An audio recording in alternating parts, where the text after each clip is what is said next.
할렐루야. 네, 반갑습니다. 오늘 밤에도 변함없는 하나님의 큰 은혜가 우리 사랑하는 성도님들 모두에게 크게 차고 넘쳐나기를 소원합니다. 예, 오늘은요, 우리가 마태복음 우리 본문의 말씀을 가지고 우리가 정직하라라는 제목으로 말씀을 잠시 나누고자 합니다. 정직을 회복하라라고 하는 게 조금 더 맞는 표현인 것 같아서 제가 잠시 말씀을 드립니다. 사랑하는 우리 성도 여러분, 여러분은 오늘 우리 시대, 우리 사회가 앓고 있는 가장 심각한 질병이 무엇이라고 생각을 합니까?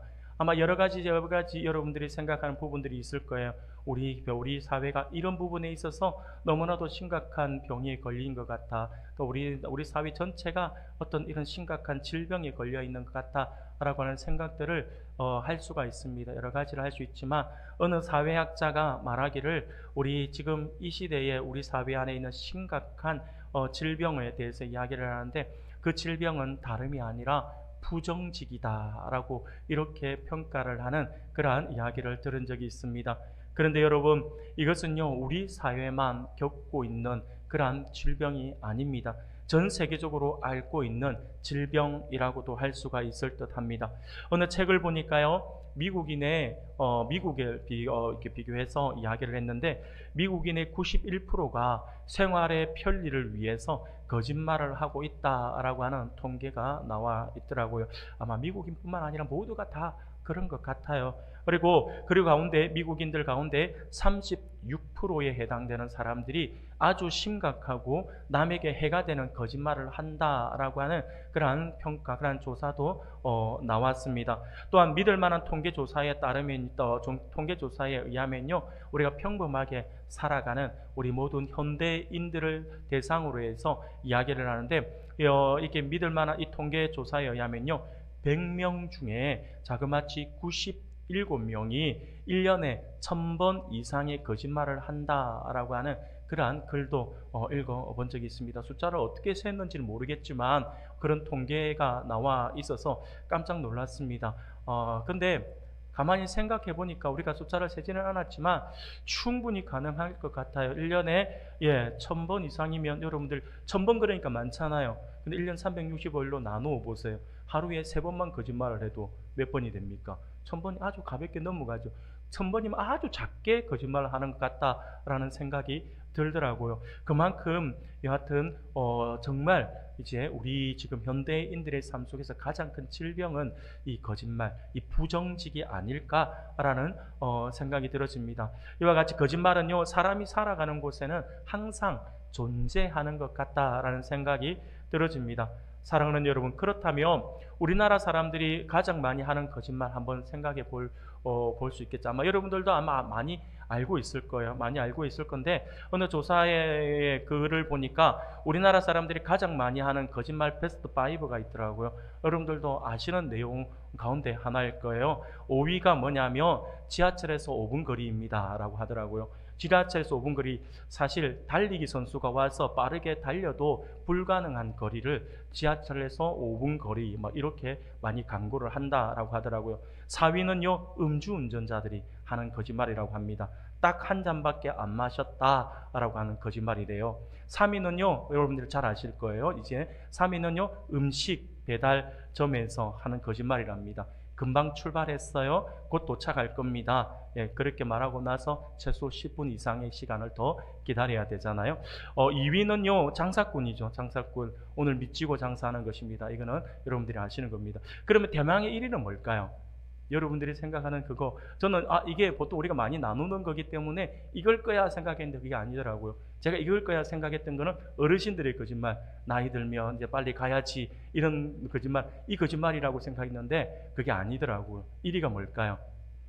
지금 우리나라 사람들에게 가장 와닿는 말이 아닐까라는 생각이 들어지는데, 그것은 다름이 아니라 정치인의 거짓말이라고 합니다. 저는 결단코 한 푼도 안 받았습니다. 하늘을 우러러 한 점 부끄러움이 없습니다 라고 하는 것이 가장 우리나라의 대표적인 거짓말 1위에 해당된다라고 하는 이야기를 보면서 참 씁쓸한 기분이 들더라고요. 사랑하는 여러분, 이제 우리 사회에서 정직이라고 하는 것은요, 아주 중요한 이슈가 되어버렸습니다. 모두가 다 평범하게 이제 거짓말이 일상처럼 생활하다 보니까 이 사람이 정말 정직합니다. 그러면 이 사람이 이슈가 돼요. 정직하다라고 하는 건 지극히 당연한 모습인데도 불구하고 이 사람은 정말 정직합니다라고 하면 그 사람이 굉장히 존중받고 존경받는 인물이 될 정도로 우리 사회에서 큰 이슈가 되어버린 것 같습니다. 미국의 소설가인 마크 트웨인이라고 하는 사람이 있는데요. 이 사람이 정직에 대해서 말할 때 이런 말을 한 적이 있어요. 만일 당신이 항상 진실만을 말한다면 당신은 아무것도 기억할 필요가 없습니다 라고 이야기를 했어요. 이게 무슨 말일까요? 이게 무슨 말이지 생각이 드는데, 그런데 조금만 이해를 해보면, 이 말을 풀어보면 이게 이해가 돼요. 쉽게 말하면 만일 당신이 항상 진실만을 말한다면 당신은 아무것도 기억할 필요가 없습니다. 이 말은 무슨 말이냐면, 여러분 한 번이라도 여러분 거짓말을 해보신 분들은 아실 거예요. 우리가 거짓말을 하려면 그냥 쉽게 거짓말이 안 돼요. 거짓말을 하려고 하면요, 신경을 굉장히 많이 써야 합니다. 거짓말하는 사람은요, 정신 바짝 차려야 돼요. 정신 바짝 안 차리고 거짓말 할 수 있습니까? 못합니다. 몇 마디 안에서 거짓말이 탄로 나고, 아니면 내 말이 모순으로 바뀌어져 버리기 때문이죠. 그래서 거짓말하는 사람은요, 정신을 바짝 차려야 되는 거죠. 그래서 신경을 많이 써야 합니다. 거짓말을 한 번이라도 해본 사람은 아마 경험이 있을 거예요. 거짓말을 하나 하려면 단순히 그냥 던지는 것이 아니에요. 앞, 뒤 말을 맞춰야 하고요. 또 나의 거짓말이 맞다라고 하는 것을 뒷받침해 줄 수 있는 누군가를 섭외해야 돼요. 그래서 내 거짓말이 맞다라고 하는 걸 증명해 줄 수 있는, 그래서 뭐 비슷한 이야기를 해서라도 자꾸 누군가를 끄집어 드리는 거예요. 누군가가 그런 말을 했다, 나와 함께 있었다, 그거와 비슷하게 있었다, 이런 식으로 이야기를 해야 된다라고 하는 거죠. 그래서 우리가 흔히 말할 때도 거짓말도 머리가 좋아야 한다라고 하는 이야기들을 한 번씩은 들어보셨을 겁니다. 그런데 우리가 항상 만약에 진실만을 말한다라고 한다면 마음에 평안을 가질 수가 있겠죠. 거짓말 때문에 들킬까봐 두려워할 필요도 없어요. 자신의 말이 들킬까봐 노심초사하며 눈치를 봐야 할 일도 없어도 되죠. 앞뒤 말을 끼워 맞추기 위해서 복잡한 머리를 쓰지 않고 그냥 편안하게 살면 된다라고 하는 거죠. 이게 바로 마크 트웨인이 말하는, 만일 당신이 항상 진실만을 말한다면 당신은 아무것도 기억할 필요가 없습니다. 거짓말을 한 사람은 반드시 내가 어떤 거짓말을 했는지 기억하고 있어야 돼요. 그렇잖아요. 며칠 뒤에 지난번에 그랬잖아 잃어버리면 내가 그런 말 했나? 내가 잊어버리면 완전히 거짓말이 탄로 나는 거잖아요. 정말 바짝 신경을 써야 되는 거죠. 근데 우리가 정직하게 바른 말만 하면요, 내가 그 전에 무슨 말 했는지 기억 안 해도 돼요. 그런 신경을 안 써도 된다라고. 이게 마크 트웨인이 말한 정직에 대한 말한 그 내용입니다. 사랑하는 여러분, 문득 말씀을 준비하면서 이런 생각이 들어집니다. 오늘 우리는 어떨까라는 생각이에요. 오늘 우리는 어떻습니까? 우리의 삶은 정직합니까? 항상 어떻습니까? 진실만을 말하고 있습니까?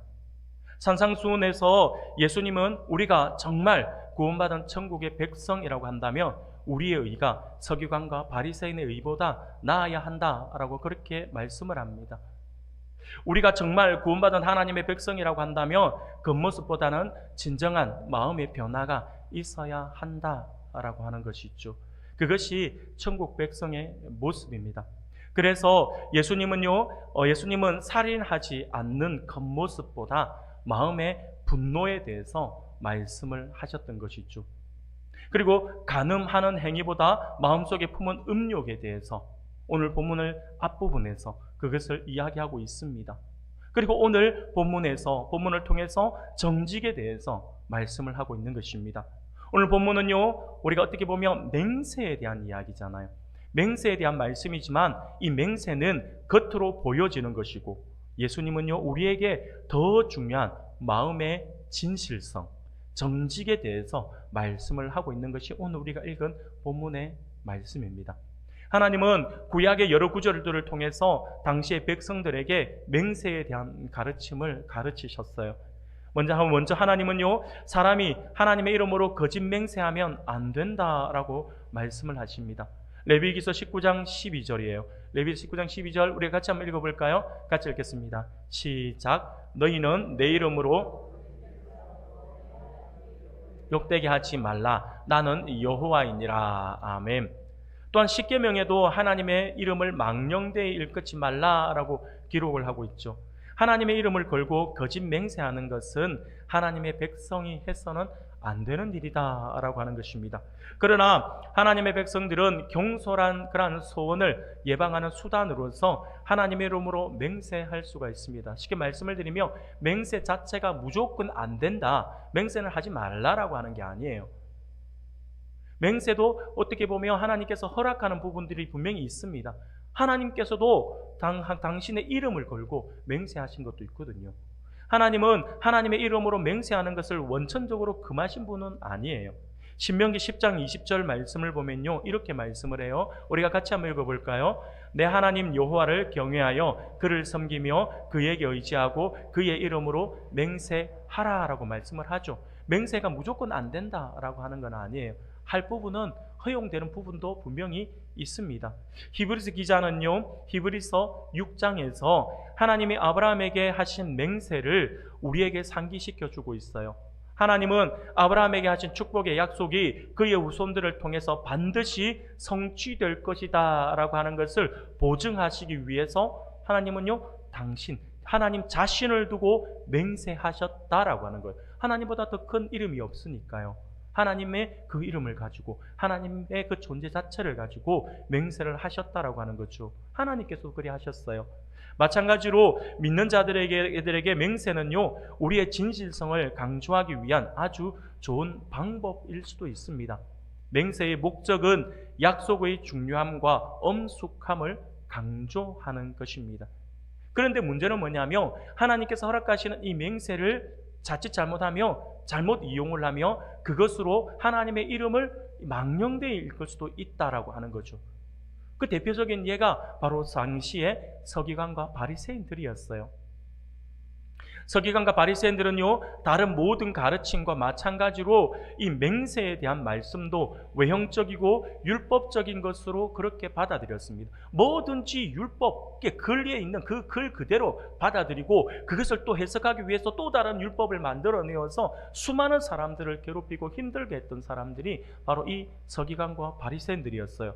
맹세에 대해서도요, 그들은요, 맹세 하나만 보는 것이 아니라 그들이 여기에서 파생되는 또 다른 어떤 율법을 만들어내었어요. 그래서 지켜야 되는 맹세가 따로 있고요, 지키지 않아도 되는 맹세를 따로 만들어 두었어요. 말도 안 되는 거예요. 이것은 이렇게 맹세를 했으면 지켜라, 그래 이렇게 맹세를 했으면 이건 안 지켜도 된다. 이게 무슨 말도 안 되는 거. 맹세를 했으면, 가급적이면 했으면 지키려고 노력을 해야 되는데, 근데 이거는 해도 되고 지켜도 되고 이건 안 지켜도 된다라고 하는 엉터리 같은 그러한 어떤 조약들, 그러한 율법을 만들어내어서 사람들을 힘들게 했던 거죠. 유대인들이 율법을 해석해 놓은 그 책을 우리는 미시나라고 전에도 한번 말씀을 드렸죠. 미시나라고 이야기를 하는데, 이 미시나라고 하는 책을 보면 성전에 금으로 맹세하며 반드시 지켜야 하지만 성전으로 맹세하며 지키지 않아도 된다라고 말씀합니다. 오늘 본문에도 비슷하게 등장하죠. 이 말은요, 제단 위에 제물을 걸고 맹세를 하면 반드시 지켜야 하지만 제단을 걸고 맹세를 하면 지키지 않아도 된다라고 하는 것입니다. 얼마나 그 당시에 이 서기관과 바리새인들이 물질 만능주의에 빠져 있는지를 우리가 엿볼 수가 있습니다. 하나님의 임재의 장소잖아요, 당시에. 지금도 그렇지만 성전이라고 하는 자체가 하나님의 임재의 장소예요. 그런데 성전을 놓고 맹세하면 안 지켜도 된다라고 하는 거예요. 하나님보다 더 우선시 되는 게 뭐냐면 성전 앞에 드리는 예물이었어요. 그 예물로 맹세하면 그건 반드시 지켜야 된다, 뭐 이렇게 이야기를 하고 있는 거죠. 뭐가 우선이 되는지를 전혀 깨닫지 못하는 것 같다는 생각이 들어집니다. 말도 안 되는 그런 일들을 하고 있는 거죠. 바리새인들은요, 심지어 이 사람들은 자신의 머리와 심지어 자신의 어리게 얼굴에 수염 나잖아요. 이 수염까지 걸고 맹세를 했던 사람들입니다. 그런데 문제는 뭐냐면 그렇게 맹세를 남발했어요, 이 사람들은요. 맹세를 남발하는데, 그런데 그렇게 남발하는 맹세를 이 사람들은 중요하게 여기지 않았습니다. 쉽게 맹세를 하는데 맹세를 중요하게 여기지 않았어요. 왜냐하면요, 비록 맹세를 남발한다 하더라도 그들에게 있어서 엄밀히 하나님의 이름과 거룩한 것으로 맹세하지 않는 이상 그 맹세는 지킬 필요가 없기 때문이다라고 하는 거죠. 조금 전에 말씀드린 것처럼 그들은요, 이 미시나라고 하는 책에서 지켜도 되는 맹세와 지키지 않는 맹세가 있다라고 그렇게 나누었는데, 하나님의 거룩한 이름을 놓고 맹세한다든지 어떤 거룩한 것, 예를 조금 전에 말씀드린 것처럼 예물을 놓고 기도했으면 그는 반드시 지켜야 되는데, 그냥 예를 들어 내 수염 걸고 맹세할게, 내 머리털 걸고 맹세할게, 이런 거는 그냥 가벼운 것이기 때문에 안 지켜도 된다라고 하는 거죠. 말도 안 되는 거잖아요. 그럼 우리는 이렇게 생각해 볼 수 있잖아요. 그러면 모든 맹세를 하나님의 이름으로 하면 되는 거 아닌가? 이렇게 생각할 수 있잖아요. 바로 여기에 그들의 잘못된 의도가 숨어 있는 것을 보게 됩니다. 이것이 핵심이에요. 바리새인들은요, 사람들이 여호와의 이름을 함부로 사용하지 못하도록 율법으로 금해 놓았습니다. 왜 그랬을까요? 그들은 하나님의 이름을 걸고 맹세하는 이들에게 불법으로 만든 자신들의 법을 제시하는 겁니다. 그리고 자신들은 정작 하나님의 이름이 아닌 다른 것들을 걸고 맹세하는 거죠. 쉽게 말씀을 드리면 이것을 사람들을 굉장히 억누르고 사람들을 얽어매기 위해서 그렇게 맹세를 하는데, 하나님의 이름으로 하는 맹세들은 무조건 지켜야 돼, 그렇게 하는 거예요. 그래서 사람들을 하여금 다른 사람들에게 맹세를 할 때는 하나님의 이름으로 맹세하나, 하나님의 이름으로 맹세해, 뭐 이렇게 유도를 하는 거예요. 그래서 그렇게 만약에 맹세를 합니다라고 되면 반드시 지켜야 되는 거죠. 근데 정작 본인들은 하나님의 이름으로 맹세 안 해요. 왜 그런 줄 아세요? 부담되니까요. 왜? 나는 알고 있잖아요. 그 자기네들이 만든 율법이니까. 그래서 나는 하나님의 이름으로 맹세 안 해요. 왜? 안 지켜도 되니까요. 정말 엉터리 같은 행동들을 많이 하고 있었던 것이 당시에 그 사람들입니다. 그 하나님의 이름과 거룩한 것으로 맹세하는 것이 아니면 안 지켜도 된다라고 생각을 했어요. 정말. 그런데 그 결과는요, 처참했습니다. 그들의 사회는요, 맹세를 남발하는 거짓말쟁이들의 사회가 되어버린 것이죠. 웬만한 사람들이 말하면 아직 듣지도 않아요. 하나님의 이름으로 안 했다라고 한다면 그러면 이거 안 지켜도 되는 거네 라고 하니까 그냥 무조건 약속을 하는 거예요. 약속하고 남발하고 거짓말하고 막 자기 마음대로 하는 거예요. 말도 안 되는 사회를 만들어버린 거죠. 바로 그들 안에 정직성이 다 무너져버린 부정직한 사회로 만들어 버렸다라고 하는 거죠. 그 당시에는요, 맹세를 하고 지키는 것 자체가 어리석은 사람이었어요. 하나님의 이름으로 맹세를 절대 안 하니까요. 하나님의 이름을 걸고 맹세하면 반드시 지켜야 되는데, 그러다 보니까 사람들이, 이미 아는 사람들은 하나님의 이름으로 맹세하려고 하지 않아요. 그러면서 그냥 아무거나 걸고 맹세하는 거예요. 뭐 우리 아버지 이름으로, 아니면 뭐 내 머리털을 가지고 뭐 그런 걸로 다 맹세하는 거예요. 그런데 안 지켜도 된다라고 생각하는 거죠. 거짓말을 너무 쉽게 생각을 했다라고 하는 것입니다. 사랑하는 여러분, 과연 그 시대의 사람들만의 문제일까요? 그 시대에만, 그 시대 사회 속에만 있는 그러한 문제일까요? 오늘 우리 사회는 어떻습니까? 우리들도 아마 그들 못지않은 것 같아요. 우리도 그들만큼이나 많은 맹세를 자주 합니다. 늘 우리는 이런 이야기들을 많이 하잖아요. 그 말이 사실이 아니라면 내가 사람이 아니야, 사람 새끼가 아니야, 뭐 이런 말 하잖아요. 그 말이 사실이 아니면 내 손에 장을 지지겠다. 어릴 때 저는 장을 지진다는 게 무슨 말인지 모르고 왜 손가락을 간장에 담그고 가지고 이야기를 하지, 저는 그렇게 생각했어요. 장을 지진다는 게 손가락 장 담그는데 담그는 건 줄 알았어요. 내 명예를 걸고 맹세합니다, 이런 이야기들을 많이 하잖아요. 심지어 예전에 그때 청문회에도 보니까 성경을 들고 나와가지고 성경을 가지고 맹세한다 해서 참 보기가 참 힘들던데, 맹세를 얼마나 많은 남발을 하는지 몰라요.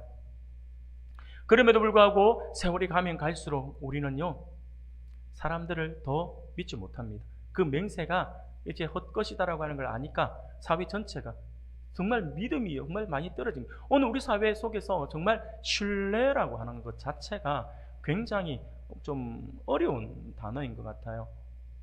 교회도 그래요. 교회도 예수 믿는 사람들, 예전에는 예수 믿는 사람들 그러면 신뢰할 단체, 신뢰할 만한 단체라고 생각을 했는데, 요즘엔 예수 믿는 것 자체가 보증수표가 되지 않는 것 같아요.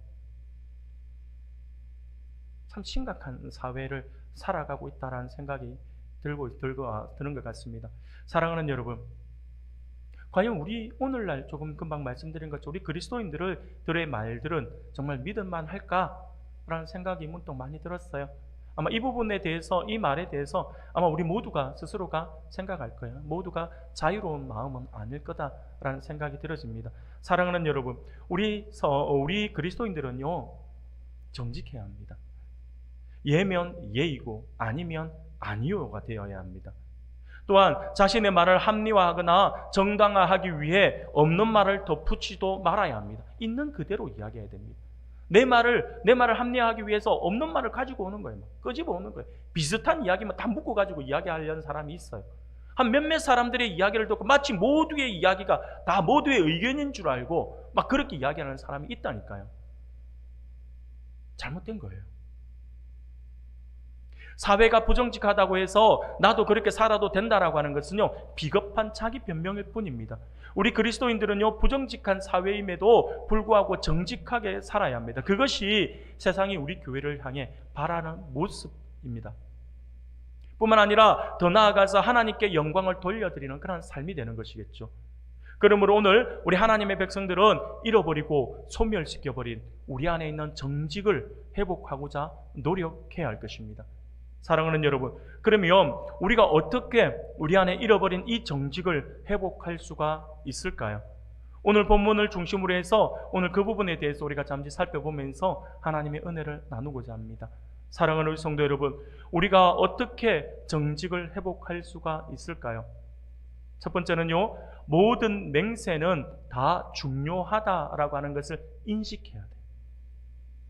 바리새인이나 서기관처럼 이렇게 맹세한 것은 반드시 지키되 이렇게 맹세한 것은 지키지 않아도 된다가 아니라 모든 맹세는 중요하다라고 하는 것을 우리가 스스로 인식해야 돼요.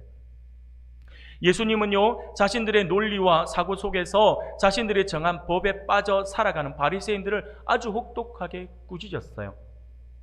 마태복음 23장 16절에서부터 22절까지의 말씀을 보면 이렇게 말씀을 해요. 본문이 조금 긴데 제가 한번 읽어드릴게요. 여러분 눈으로 한번 따라와 보십시오. 화 있을진저 눈먼 인도자여, 너희가 말하되 누구든지 성전으로 맹세하며 아무 일 없거니와 성전의 금으로 맹세하면 지킬지라 하는도다. 어리석은 맹인들이여, 어느 것이 크냐, 그 금이냐, 그 금을 거룩하게 하는 성전이냐. 너희가 또 이르되 누구든지 제단으로 맹세하면 아무 일 없거니와 그 위에 있는 예물로 맹세하면 지킬지니라 하는도다. 맹인들이여, 어느 것이 크냐, 그 예물이냐, 그 예물을 거룩하게 하는 제단이냐. 그러므로 제단으로 맹세하는 자는 제단과 그 위에 있는 모든 것으로 맹세함이요, 또 성전으로 맹세하는 자는 성전과 그 안에 계신 이로 맹세함이요, 또 하늘로 맹세하는 자는 하나님의 보좌와 그 위에 앉으신 이로 맹세함이니라 라고 말씀을 합니다. 사랑하는 여러분, 하나님이 나 거룩한 것으로 맹세하지 않았다며 지킬 필요가 없다라고 말하는 사람들에게 예수님은요, 그처럼 우스꽝스럽고 비논리적이며 비성경적인 주장도 없다라고 지금 말씀하고 있는 거예요. 왜냐하면요, 어떤 사람이 하늘이나 땅이나 예루살렘 성으로 맹세를 한다면 그는 하나님의 이름으로 맹세하는 것과 같기 때문입니다. 하늘은 하나님의 보좌이고 땅은 그분의 발등상이며 예루살렘 성은 여호와의 성전이기 때문에 그렇습니다. 다른 말로 하면 우리는 주위에 있는 어떤 것으로 맹세를 하든지 하나님을 배제할 수는 없다라고 하는 것입니다. 내 몸을 포함한 이 땅에 있는 모든 것을 다 하나님이 창조하셨기 때문이죠. 그러므로 우리가 걸고 맹세하는 모든 것은 다 하나님과 관계가 있는 것입니다. 그러므로 모든 맹세가 다 중요해요. 지켜야 할 맹세와 그렇지 않은 맹세가 따로 있는 것이 아닙니다. 모두가 우리는 정직하게 나가야 한다라고 하는 것입니다. 그래서 예수님이 본문에서 이렇게 말씀을 하고 있는 것입니다. 34절부터 37절 오늘 본문을 보면 이렇게 말씀을 하죠. 나는 너희에게 이르노니 도무지 맹세하지 말지니 하늘로도 하지 말라, 이는 하나님의 보좌임이요, 땅으로도 하지 말라, 이는 하나님의 발등상임이요, 예루살렘으로도 하지 말라, 이는 큰 임금의 성임이요, 내 머리로도 하지 말라, 이는 내가 한 터럭도 키고 검게 할 수 없음이라. 오직 너희 말은 옳다 아니라 하라. 이에서 지나는 것은 악으로부터 나느니라 라고 말씀을 하는 것입니다. 무슨 뜻입니까? 그리스도인들은 이제부터 맹세를 하지 말아야 한다라고 하는 말씀일까요? 어떤 그리스도인들은 맹세는 하면 안 되니까 서약을 하자라고 말을 하는 사람도 있습니다. 그래서 결혼 서약, 순결 서약 막 이렇게 이야기하잖아요. 근데 여러분, 단어만 다를 뿐이지 같은 의미예요. 이런 바꾼들 무슨 소용이 있어요? 예수님도 마태복음 26장 63절에서 이렇게 말씀을 하셨어요. 예수께서 침묵하시거늘 대제사장이 이르되 내가 너로 살아계신 하나님께 맹세하게 하노니 내가 하나님의 아들 그리스도인지 우리에게 말하라 라고 하며 이렇게 말하는 이 대제사장의 어떻게 보면 자신이 살아계신 하나님께 맹세하면서 예수님께도 맹세를 지금 요구하고 있는 대제사장의 말이에요. 이러한 대제사장의 그 맹세 강요에 예수님이 뭐라고 말씀하셨냐면 마태복음 26장 64절에서 이렇게 말씀을 합니다. 예수께서 이르시되 내가 말하였느니라. 그러나 내가 너희에게 이르노니 이후에 인자가 권능의 우편에 앉아 있는 곳과 하늘 구름을 타고 오는 것을 너희가 보리라 라고 이렇게 대답을 합니다. 예수님은요 대제사장이 지금 맹세하라 라고 하는 그 요구에 따지고 보면 내가 그리스도다 라고 하는 걸 이야기하고 있는 거죠. 맹세할 필요가 없어요. 맹세할 필요가 없이 예수님은 그냥 내가 맞다, 네가 말한 그대로다, 내가 그야 라고 이야기를 하고 있는 것입니다. 대제사장의 맹세 강요에 예수님은 그렇게 그의 요구를 받아들여서 그냥 이렇게 대답을 하신 것이죠. 사도 바울도 자신이 말한 바의 중요성을 강조하기 위해서 이렇게 말을 하기도 했습니다. 고린도후서 1장 23절에 보면 내가 내 목숨을 걸고 하나님을 불러 증언하시게 하노니 내가 다시 고린도에 가지 아니한 것은 너희를 아끼려 함이라 라고 말씀을 합니다. 예수님도 어떻게 보면 이 맹세에 대한 부분들에 대해서 이야기를 하시지만 바울도 지금 오늘 고린도후서 1장 23절에 보면 맹세라고 하는 단어는 나오고 있지 않습니다. 하지만 바울은요 자신의 목숨을 걸고 하나님 앞에서 자신 있게 지금 말한다라고 하고 있죠. 곧 내가 고린도에 가지 않은 것은 게을러서가 아니라 사랑하지 않아서가 아니라 너희를 아끼는 마음에서 그리한 것이다 라고 이야기를 하는 것입니다. 나기의 목숨을 걸고 이야기하고 있는 거죠. 바로 맹세하고 있는 거죠. 내가 가지 않는 것은 게을러서가 아니라 너희들 사랑하기 때문이다 라고 이렇게 이야기하고 있는 것입니다. 진실을 이야기하기 위해 바울도 맹세를 사용하신 것입니다. 사랑하는 여러분, 그렇습니다. 예수님은 맹세를 금하신 것이 아니에요. 맹세 자체는 나쁜 것이 아닙니다. 우리는 서약하거나 약속하거나 계약서에 사인할 수가 있어요. 지금 예수님이 말씀하시는 것은 바리새인들처럼 거짓 맹세를 하려면 맹세하지 말라라고 하는 것입니다. 거짓으로 할 것 같으면 아예 그럼 처음부터 그거 하지 마라고 이야기하는 것입니다. 어떤 맹세는 지켜야 되고 어떤 맹세는 지키지 않아도 된다라고 하는 잘못된 생각을 지금 지적하고 있는 것이죠. 너희 머리카락 한 올을 걸고 맹세를 하더라도 약속은 반드시 지켜야 한다라고 말씀을 하고 있는 것입니다. 진정으로 중요한 것은 맹세 자체가 아니라 바로 진실성이죠. 사랑하는 여러분, 맹세의 목적이 무엇입니까? 하나님은 왜 맹세를 허용하셨을까요?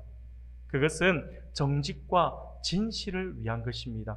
그러므로 진실이 결여된 맹세는요 아무 소용이 없습니다. 우리가 만일 맹세하지 않아도 진실할 수 있다라고 한다면 우리는 맹세할 필요가 없는 것이죠. 사실만을 이야기한다면. 그러므로 예수님은 오늘 본문을 통해서 맹세의 유무가 아니라 진실성의 중요함을 강조하고 계시는 것입니다. 사랑하는 우리 성도 여러분, 천국 백성의 의를 가진 사람들은 어떤 사람들입니까? 그들은 맹세를 남발하는 사람들이 아니라 진실하기 때문에 맹세조차 필요가 없는 사람들이라고 할 수가 있습니다. 우리가 예수 믿는 정말 하늘나라 하나님의 백성으로서의 그 의를 가지고 있다면 우리의 말에 진실성이 있어야 되고요. 그리고 그 말을 듣는 모든 사람은 진짜야? 그런 소리조차도 하지 못할 만큼 그렇게 진실해야 한다고 하는 거죠. 다른 사람은 몰라도 당신이 하는 말이니까 나는 믿어요. 우리 예수 믿는 사람들은요, 우리 속담에도 있잖아요. 팥으로 메주를 쓴다라고 해도 우리는 그것을 믿을 수가 있어야 돼요. 그만큼 왜? 평소에 그만큼 진실하게 이야기를 하니까요. 우리 안에 정직을 회복해야 한다라고 하는 것이죠. 사랑하는 여러분, 우리가 정말 구원받았다라고 한다면, 예수님의 제자가 되기를 원하고 하나님의 뒤를 따라가고 있다라고 한다면 우리에겐 더 이상 맹세가 필요하지 않아야 합니다. 우리가 하는 말은 진실이어야 합니다. 우리의 말은 예는 예가 되어야 하고 아니요는 아니요가 되어야 합니다. 이것이 바로 하나님을 닮은 사람들의 삶이라고 할 수가 있습니다. 우리 주위를 한번 둘러보십시오. 우리는 너무 신뢰하지 못하는 사회를 살아가고 있는 것 같아요. 주변 사람들을 신뢰하지 못하고 심지어 자신의 가족까지 믿지 못하는 불신이 가득한 그런 사회 속을 살아가고 있는 것 같습니다. 이러한 오늘 우리 사회에 속해 있는 우리들에게 우리 오늘 예수님은 우리에게 분명히 말씀을 하십니다. 너희 정직을 회복하라라고요. 이게 오늘 우리에게 주시는 말씀입니다. 두 번째로 우리가 어떻게 정직을 회복할 수가 있을까요? 모든 맹세가 다 중요하다라고 하는 것들을 우리가 인식해야 된다고 말씀을 드렸죠. 두 번째는요, 항상 우리가 정직을 선택하셔야 합니다. 로마서 8장 5절 6절에 보면 이렇게 말씀을 합니다. 우리 같이 한번 읽어보겠습니다. 로마서 8장 5절과 6절 말씀입니다. 같이 읽겠습니다. 시작. 육신을 따르는 자는 육신의 일을, 영을 따르는 자는 영의 일을 생각하나니 육신의 생각은 사망이요 영의 생각은 생명과 평안이니라. 아멘. 사랑하는 여러분, 우리가 구원받은 후에 어떤 일이 우리 안에 일어날까요? 믿는 그 순간 우리 안에 천국이 찾아올까요? 맞습니다. 우리가 정말 예수님을 영접하고 예수님을 믿으면서 예수님을 영접하며 우리 안에 더할 수 없는 기쁨이 찾아옵니다. 처음 믿음을 고백하는 그 순간 천국이 우리를 맞이하는 것이죠. 그래서 우리는 정말 기뻐요. 너무나도 은혜가 돼요. 세상을 다 가진 것 같은 그러한 느낌을 받을 정도로 행복함을 느낍니다. 그러나 그 시간들이 길지는 않죠. 시간이 흐르면 이전보다 더 큰 고민에 우리가 빠지게 됩니다. 우리 안에 있는 두 생각이 싸움을 하기 시작하기 때문입니다. 예수를 믿고 구원받아도 내 마음 안에 있는 육신의 생각은 사라지지가 않아요. 약해지지도 않습니다. 나의 타락한 성품은 더 활개치면서 죽을 때까지 내 안에 그대로 있으면서 나를 어렵게 합니다. 육신의 생각은 끊임없이 나의 귓가에 속삭일 겁니다. 세상 사람들 다 하는 거짓말인데 뭐 이렇게 속삭입니다. 계속해서 한 번쯤은 괜찮아. 한 번쯤은 괜찮지 않을까? 야, 너 한 명 예배 안 간다고 해서 너 왜 예배 못 드리는 거 아니잖아. 네가 안 오고 표도 안 날걸? 계속 그런 속삭임을 합니다. 야, 지금 네가 이렇게 몸이 너무 피곤하고 너무 힘들고 너무 어려운데 잘 생각해봐. 예배 한번 빠지고 쉬어서 건강한 몸으로 더 예배 잘 드리면 오히려 그게 더 좋은 거 아니야? 이런 속삭임을 하는 거예요. 그럼 우리는 그 속에 어떻게 합니까? 아, 그렇지, 그러네. 그러면서 그 소리에 아멘 그런다니까요. 그러면서 그냥 주저앉아 버리려고 합니다. 이게 육신의 생각이에요. 끊임없이 우리 안에 솟아오르는 육신의 생각입니다. 그러나 마찬가지로 우리 안에 또 다른 소욕이 있죠. 성령입니다. 성령은 그렇게 하지 말라라고 속삭입니다. 그깟 돈 몇 푼 때문에 거짓말하지 말고 차라리 이익을 포기하라 라고 속삭입니다. 그러면 그렇게 네가 포기할 때 하나님이 10배, 20배로 채워주실 거야 라고 그렇게 속삭입니다. 그러면서 우리 안에 끊임없이 육신의 생각과 성령의 생각이 끊임없이 우리 안에서 싸움을 합니다. 이때 육신의 생각이 이기게 되면 어떻게 될까요? 하나님은 구원받은 우리의 삶에 사망이 찾아온다 라고 말씀을 합니다. 아주 대표적인 예를 우리는요, 리브가와 야곱의 모습을 통해서 볼 수가 있어요. 이 리브가와 야곱은요, 육신의 생각에 무너진 사람들이라고 할 수가 있습니다. 대표적인 인물들입니다. 장자권이 너무 갖고 싶었어요. 야곱은 장자권이 너무 갖고 싶었기 때문에 그러면서 이제 이 장자권을 가지기 위해서 거짓말을 하잖아요. 리브가는요, 야곱을 사랑했어요. 아빠 이삭은요, 에서를 사랑했어요. 이 편애가 참 큰 문제입니다. 그래서 야곱은요, 거짓말을 합니다. 그 결과 너무나도 끔찍합니다. 야곱이 했던 거짓말이 너무나도 충격적이신데 어쨌든 간에 아버지의 그 축복, 장자의 그 축복을 거짓말을 해서 받아냈어요. 여기까지는 좋았죠. 그러나 행복 끝 불행 시작이 시작됩니다. 그렇게 서로 사랑하고 그렇게 서로 아꼈던 이 모자지간이었던 리브가와 야곱은 그날 이후로 헤어집니다. 에서의 눈을 피해서 야곱이 도망을 가죠. 그런데 단순한 도망이 아니에요. 그렇게 리브가와 야곱은 헤어져요. 그러고는 죽을 때까지 더 이상 두 사람은 만나지 못합니다. 충격적이죠. 거짓말이 빚은 아주 비참한 결과입니다. 그뿐이 아니에요. 야곱은요, 살면서 거짓말을 한 대가를 아주 혹독하게 치릅니다. 야곱의 아들 10명이 짜고 요셉을 죽였다, 요셉이 죽었다라고 그 아버지를 속이잖아요. 야곱은요, 그날 이후 십수년 동안 고통 속에 살아요. 왜? 그 사랑하는 요셉이 죽었으니까요. 정말 사랑하는 아들 요셉이 죽고 나니까 아마 아버지 입장에서는요, 더 이상 소망이 없죠. 다른 아들들도 있지만 내가 정말 사랑하는 아들이 사라졌으니까요. 얼마나 고통 속에서 살아갔겠습니까? 너무도 아끼고 사랑했던 아들 요셉이 죽은 줄 알았기 때문이죠. 야곱의 아들들이 아버지를 속일 때에 요셉의 옷에 칠한 그 피를 보여주잖아요. 그래서 짐승에게 잡아먹혔나 보다라고 생각하게 만들었잖아요. 그때 요셉의 옷에 칠한 피가 어떤 짐승의 피인 줄 아십니까? 염소피예요. 염소피. 근데 정말 놀랍게도, 정말 아이러니하게도 야곱이 자신의 아버지 이삭을 속일 때 사용했던 털이 염소털입니다. 염소고기와 염소털로 아버지를 속였던 야곱이 염소의 피에 속아서 요셉이 죽은 줄 알고 고난의 세월을 보냈다라고 하는 거죠. 거짓말이 빚은 어마어마한 그런 비극이다라고 할 수가 있죠. 사랑하는 여러분, 우리가 육신을 따라 살면, 거짓과 부정직을 따라 살면 우리에게 평안이 오고 성공이 올 것 같지만 그렇지 않습니다. 성경은요, 우리에게 더 큰 고통이 찾아온다고 분명히 말씀을 해요. 그래서 바울은요, 갈라디아서 6장 7절에서 이렇게 말씀을 하는 거예요. 우리 같이 한번 읽어볼까요? 같이 읽겠습니다. 시작. 스스로 속이지 말라. 하나님은 업신여김을 받지 아니하시나니 사람이 무엇으로 심든지 그대로 거두리라.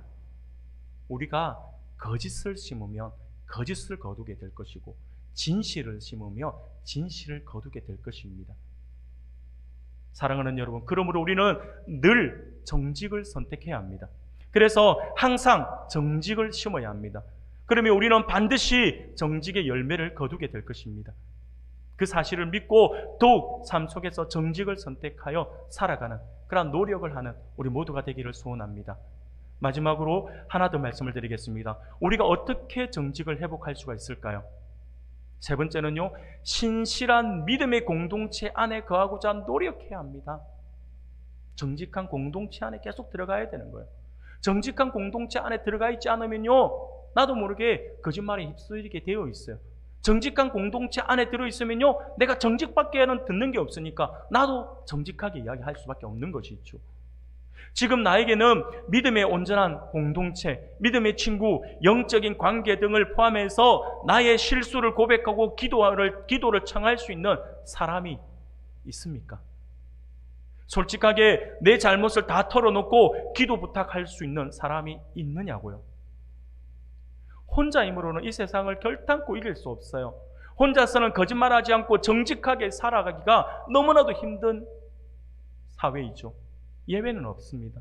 하나님은 이 사실을 너무나도 잘 아시기 때문에 우리 안에 교회를 세워두신 거예요. 교회는 예배만 드리는 곳이 아니에요. 종교 생활을 위한 곳이다라고 생각을 해서는 안 됩니다. 성경은 교회를 몸으로 비유했잖아요. 몸의 특징이 뭡니까? 몸의 특징은 모든 지체가 하나로 연결되어 있다라고 하는 거예요. 다 연결되어 있어요. 오른손이 아프다고 왼손이 고통을 안 느끼는 게 아니에요. 저 밑에 발끝에 가시가 하나 바뀌었다고 해서 내 머리까지 거리가 멀잖아요. 이 거리가 먼 머리가 전혀 모르고 있는 거 아니에요. 다 연결되어 있어요.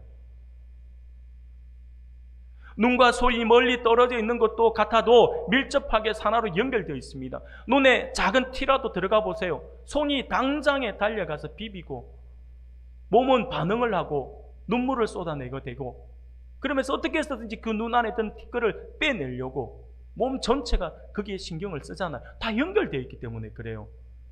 사랑하는 여러분, 이것이 바로 교회입니다. 혼자서 열심히 하나님을 믿고 살아갈 수가 있다라고 한다면 하나님은 이 땅에 결코 교회를 만들지 않으셨을 거예요. 만일 내가 누군가와 영적으로 연결되어 있지 않다면 교회를 출석해도 그것은 출석하는 것이 아닙니다. 온전한 교인이라 할 수가 없죠. 사랑하는 여러분, 그래서 교회 안에 소그룹이 중요합니다. 소그룹이 너무 중요해요. 우리는 다 부족하지만 서로 만남으로써 연결되어 있어야 합니다. 특히 내 잘못과 허물을 누구에게 고백할 수 있어야 합니다. 그래서 함께 기도할 수 있어야 돼요. 그래서 야고보 사도는요, 의인의 기도는 역사하는 힘이 크다라고 말씀을 하잖아요. 그냥 단순하게 고해성사를 해야 된다가 아니에요. 고해성사를 하는 것이 아니라 우리가 우리의 죄를 서로 내어놓고 기도하기 위해서, 그래서 함께 기도하고, 그런 공동체가 건강한 공동체입니다. 특히 내 잘못과 허물을 누구에게 고백할 수 있어야 되죠. 내가 저지른 부정직과 잘못을 다른 지체에게 가서 고백하고 같이 기도할 수 있어야 합니다. 그렇게 할 때 우리 안에 놀라운 일이 생기게 됩니다. 그렇게 같이 기도하면 그 다음부터는 부정직을 저지르지 않을 힘이 생깁니다. 계속해서 고백을 하잖아요. 고백을 하면 계속해서 그 부분들에 대해서 내가 신경을 써요. 그렇기 때문에 이전보다는 그 내가 부정직한 부분들을 최대한 줄여나가게 되어 있어요. 고백을 하게 돼요. 고백하지 않고 서로 이야기하지 않고 기도하지 않으면요, 그거 사람들이 모르기 때문에 그거 그대로 안 바뀝니다. 그대로 가요. 그러나 같은 공동체 안에서 서로가 그것을 놓고 내가 이런 부분들에 대해서 부족합니다라고 하면서, 내가 이런 실수를 합니다라고 하면서 같이 내어놓고 기도하잖아요. 그러면 그 다음부터는 그 부분을 줄여나가려고 최대한 나 스스로가 노력을 하게 되어 있다라고 하는 거죠. 사랑하는 여러분, 정말 정직하게 살아가야 합니다. 그리고 우리가 또 정직하게 살려고 그렇게 노력을 해야 합니다. 그러기 위해서 지금 나의 삶을 결코 숨기지 말아야 합니다. 그저 함께 밥이나 먹고 놀러 다니는 친한 사이가 아니라 내 마음의 고민을 이야기하고 책망받으며 서로 중보해 줄 수 있는, 서로를 위해서 기도해 줄 수 있는 그런 영적 관계를 만들어야 한다고 하는 것이죠. 이런 관계가 유지될 때 우리는 정직을 회복할 수가 있습니다. 사랑하는 여러분, 지금 우리 가정에 우리가 거짓이 없다라고 한번 상상해 봅시다. 여러분들의 가정 안에 거짓이 없어요. 한번 상상해 보세요.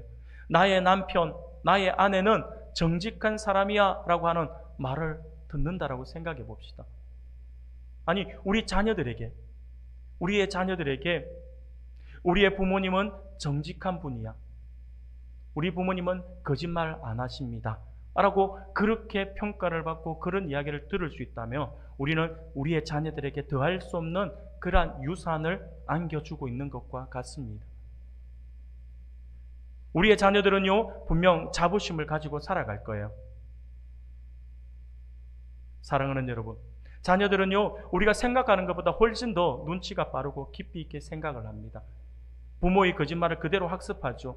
바로 야곱의 아들들처럼요. 사랑하는 우리 성도 여러분, 오늘 하나님께서 우리에게 주시는 말씀을 기억할 수 있기를 바랍니다. 그래서 맹세가 필요 없는 우리 가정을 세워나가기를 소원합니다. 더 나아가서 맹세가 전혀 필요 없는 우리 교회를 세워나가기를 소원합니다. 이것이 오늘 우리의 사명이에요. 이 일을 위해서 우리가 애쓰고 또 애써야 합니다. 그러기 위해 오늘 우리 안에 무너져 있는 정직을 회복할 수 있기를 바랍니다. 그래서 세상 속에서 늘 믿을 수 있는 존재가 되어서 온전한 믿음의 가정을 세우고 또 믿고 신뢰할 수 있는 우리 믿음의 공동체를 세워나가면서 그리스도의 진한 향기로 살아갈 수 있는 우리 모든 성도님들이 다 되시기를 주님의 이름으로 축원합니다. 아멘.